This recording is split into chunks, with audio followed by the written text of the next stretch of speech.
مظہر صاحب، آپ کے سامنے صورتحال جس طرح بڑے اچھے سے گمن صاحب نے بتایا کہ بڑی سیاسی جماعتیں ہیں لیکن حلقوں کی سیاست کی وجہ سے مل رہی ہیں، جو قومی مسئلے ہیں اس پہ بات چیت اس طرح سے نہیں ہو رہی، اور خصوصاً پنجاب کا تو معاملہ ہے، سندھ کے حوالے سے بھی ہم دیکھتے ہیں پاکستان پیپلز پارٹی کو مرکز سے اکثر جو ہے وہ تحفظات رہتے ہیں۔ جس طرح بجلی کا معاملہ تھا، اس ٹائم کہا گیا کہ پرائم منسٹر آ کے بات کرتے، ریلیف صرف پنجاب تک نہ ہوتا، پورے ملک تک ہوتا۔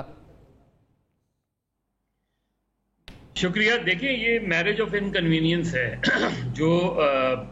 مسلم لیگ نون ہے، وہ جب سے بنی ہے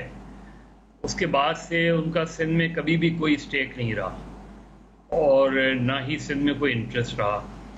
پیپلز پارٹی کا پرابلم یہ ہے کہ پیپلز پارٹی پنجاب میں ایک بڑی سیاسی جماعت تھی، بالکل، لیکن 2013 کے بعد سے وہ پنجاب سے بالکل غائب ہو گئی ہے اور اب وہ کم بیک نہیں کر پا رہی۔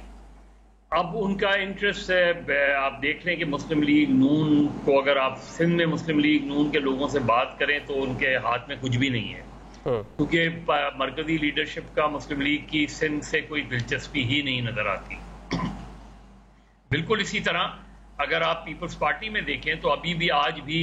جو پیپلز پارٹی کے رہنما ہیں مخدوم جمیل الزماں، وہ ناراض ہیں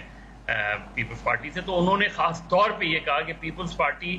کیسے برسر اقتدار آئے گی، پیپلز پارٹی تو پنجاب میں ختم ہو چکی ہے۔ بلکہ ساتھ ساتھ وہ کچے کے ڈاکوؤں کا بھی تذکرہ کیا، اپیل بھی کی پاک فوج سے کہ یہاں آئیں، آپریشن کریں، حکومت سندھ کچھ نہیں کر پا رہی۔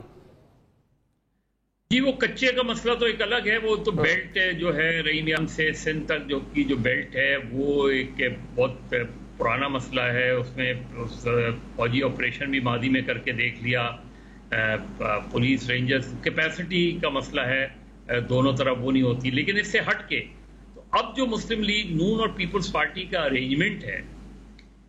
کیونکہ پیپلز پارٹی کے پاس ایشوز نہیں ہے کہ پنجاب میں وہ کس کو ایڈریس کرے۔ پنجاب میں ایک طرف تحریک انصاف ہے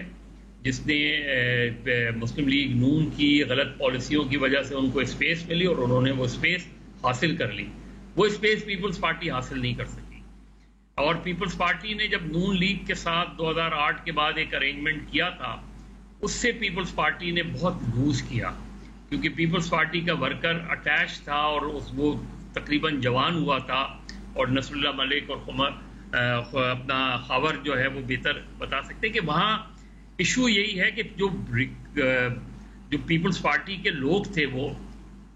اس چیز کو ڈائجسٹ ہی نہیں کر پائے کہ ہم مسلم لیگ نون کے ساتھ کیسے چل سکتے ہیں۔ اور جب 2013 اور 2018 کے ریزلٹس اگر آپ دیکھیں، اور 2013 کے میں خاص طور پہ کہوں گا، تو اس میں نظر آتا ہے کہ پیپلز پارٹی یہ سمجھتی رہی کہ پی ٹی آئی جو ہے وہ نون لیگ کا ووٹ کاٹ رہی ہے، دراصل وہ پیپلز پارٹی کا ووٹ جو ہے وہ لے گئی۔ بالکل، اور پیپلز پارٹی اس کے بعد سے آج تک پیپلز پارٹی پنجاب میں کوئی پولیٹکس کر ہی نہیں پا رہی، کوئی ریکوری کر ہی نہیں پا رہی۔ لہذا یہ ایک میک شفٹ ارینجمنٹ ہے کہ جی ہاں کچھ جگہوں پہ اس سے زیادہ بہتر ارینجمنٹ تو چودھری پرویز الہی نے عثمان بزدار کے ذریعے اور عمران خان صاحب کے ساتھ کیا تھا، کہ انہوں نے پنجاب کے 6 ڈسٹرکٹ جو تھے وہ مسلم لیگ کاف کے پاس تھے، اور وہ totally completely de facto chief minister تھے چودھری پرویز الہی ان 6 علاقوں کے۔ ایک تو پیپلز پارٹی جنوبی پنجاب میں تقریباً اسی طرح کا رول چاہتی ہے، اور ظاہر ہے اس میں اس رول کا مطلب یہ کہ وہ تو یوسف رضا گیلانی اینڈ کمپنی ہے، باقی تو وہاں جنوبی پنجاب میں قمر زمان کائرہ بھی جا کے پالیٹکس نہیں کر سکتے کیونکہ وہ گیلانی صاحب کا ہینڈ اوور۔ تو یہ پیپلز پارٹی کا ملتان گیلانی صاحب ہے، رحیم یار خان میں احمد محمود ہے، چند خاندانوں تک محدود نظر آتی ہے ساؤتھ میں پاکستان پیپلز پارٹی، تو اس کی ریزن آپ کو کیا لگتی ہے کہ ریوائیو کیوں نہیں کر پائی، کوئی تنظیم سازی نہیں ہو پائی؟ اور جو سپیس ہے، یہ اچھا ٹائم تھا حکومت میں ہے، تو کیا سپیس بنا سکتے ہیں؟ کس طریقے سے وہاں پہ دوبارہ پینیٹریشن کر سکتی ہے پاکستان پیپلز پارٹی؟ دیکھیے، انہیں سیاست کو، اپنی سیاست کو تبدیل کرنا پڑے گا، نیا نیریٹو لانا پڑے گا۔ ظاہر ہے جو آج کا نوجوان ہے وہ 70s اور 80s کا نوجوان نہیں ہے۔ پیپلز پارٹی کو اپنی پولیٹیکل جو نیریٹو ہے اس کو چینج کرنا پڑے گا کہ آپ کون سے ایسے ایشوز ہیں۔ ظاہر ہے 70s 80s میں کرزمیٹک لیڈرشپ تھی جو آج نہیں ہے، 70s 80s میں جو ایشوز تھے، اکنامک ایشوز تھے، وہ بہت مختلف تھے، آج کے بڑے مختلف ہیں۔ اس وقت مسلم لیگ نون کو لایا ہی پیپلز پارٹی کو ختم کرنے کے لیے تھا، تو انیشلی تو وہ مسلم لیگ تھی، بعد میں اس میں سے نون لیگ نکلی، لیکن اس کو جو جنرل ضیاء الحق نے 85 میں مسلم لیگ قائم کی تھی، اس کا بیسک مقصد یہ تھا کہ پیپلز پارٹی کو کس طرح کاؤنٹر کیا جائے۔ اس نیریٹو، اس بیانیے کے ساتھ مسلم لیگ کا وجود سامنے آیا ہے، اور انہوں نے 88 آنورڈز پیپلز پارٹی کو چیلنج کیا، اور پھر وہ پیپلز پارٹی سے وہ اسپیس لیتے چلے گئے اسٹیبلشمنٹ کی، ان کو حمایت حاصل تھی۔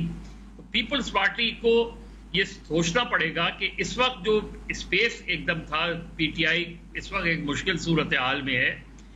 اس اسپیس کو پیپلز پارٹی اپنی پولیٹیکل اسٹریٹجی سے نہیں فل کر پا رہی۔ آپ بات کر رہے ہیں پاکستان پیپلز پارٹی کی اسپیس بنانے کے حوالے سے، ہم دیکھ رہے ہیں کہ زرداری صاحب جو ہیں وہ پولیٹیکل اسپیس یا مرکز وفاق میں بھی بنانے کی کوشش کر رہے ہیں۔ گھمن صاحب، ملاقات ہوئی مولانا سے، مفاہمت کے جادوگر کہتے ہیں ان کو، تو ابھی تک کچھ ہو تو نہیں پایا، کوئی اثرات نظر نہیں آئے ملاقات کے؟ دیکھیں جو خبر ابھی تک جی گھمن صاحب، دیکھیں اسلام آباد کے اندر جو خبر اس وقت پھیلی ہوئی ہے وہ ایک بڑی آئینی ترمیم کہہ لیں، قانونی ترمیم، کیونکہ جوڈیشل پیکج ہے، اس حوالے سے گردش کر رہی ہے۔ حکومت کے پاس نمبر نہیں ہے، نمبر گیم نہیں ہے، اور خاص طور پر اگر یہاں سے نیشنل اسمبلی کے اندر یہ کچھ پی ٹی آئی کے جو آزاد پرندے ہیں ان کو اکٹھا کر کے 2/3 میجورٹی پوری کر بھی لیں تو سینٹ کے اندر آپ کو 66 اس وقت چاہیے، 96 کا اندازہ لگا لیں 2/3 کیا بنتی ہے، 59 حکومت کے پاس ہیں، 5 مولانا کے مل کر اور بن جائے گی، سام ہو جائے۔ مولانا کی وہاں پہ آپ کو چاہیے، مولانا صاحب آپ کو پتا ہے وہ ڈیلز کے ماہر تو ہیں، لیکن ویری ریسنٹلی وہ جو ایک پوزیشن لے چکے ہوئے ہیں فروری 8 کے انتخابات کے حوالے سے، وہ بڑی اہم ہے، تو اگر وہ اس طرف جائیں گے تو ظاہر ہے بڑا مشکل ہو جائے گا۔ انہوں نے ابھی نیریٹو بلڈ کیا ہے کہ جی میں فروری 8 کے انتخابات کو نہیں مانتا اور یہ جعلی اسمبلی ہے، ماضی کے اندر بھی انہوں نے ایک بیانیہ بنائی اور اس کو بڑا افیکٹولی انہوں نے آگے پش کیا۔ تو اصل جو ہے ملاقات اس حوالے سے ہے، اطلاعات یہی ہیں کہ فی الوقت جو ہے جو جمعیت علماء اسلام نے انکار کیا ہے، لیکن جس طرح آپ نے عرض کیا کہ جو ہے وہ امپاسبل کو پاسبل کرنے کے ماہر ہیں زرداری صاحب، وہ کیا کوئی آفر کرتے ہیں، کیا پاکستان مسلم لیگ نون وہ اس ڈیل کا حصہ بنیں گی، تو مجھے یہ مشکل لگ رہا ہے۔ رات کو میں سن رہا تھا کہ انفارمیشن منسٹر بھی کچھ کلیریفائی کر رہے تھے، ان کے پاس زیادہ انفارمیشن تو نہیں ہوتی، بعد میں پتہ چلتا ہے کہ وہ آ گئی کہیں سے کوئی پیکج آ جائے گا، تو کیونکہ سیشن تو کال ہو گیا ہے، سو اب دیکھنا پڑے گا کہ اس حوالے سے کیا بنتا ہے۔ فی الوقت میں نے جس طرح عرض کیا نا، آپ اسلام آباد کے اندر آپ جتنے ایم این ایز ساری پولیٹیکل پارٹیز سے، ان کا پرٹیکولرلی نون لیگ اور پیپلز پارٹی کے لوگوں سے جب بات کرتے ہیں، سو ان کے اندر ایک لیول آف انسرٹینٹی ہے، وہ یہ ہے کہ کیونکہ سسٹم جس انداز سے یہ جس کو بلڈ اپ کیا گیا، جس طرح جو سپورٹ سسٹم ہے، اس کو سائڈوں پہ جو لگائے گئے ہیں بانس تمبو کناتے جو بھی فینسنگ جو کی گئی ہے، وہ بڑی شیکی ہے۔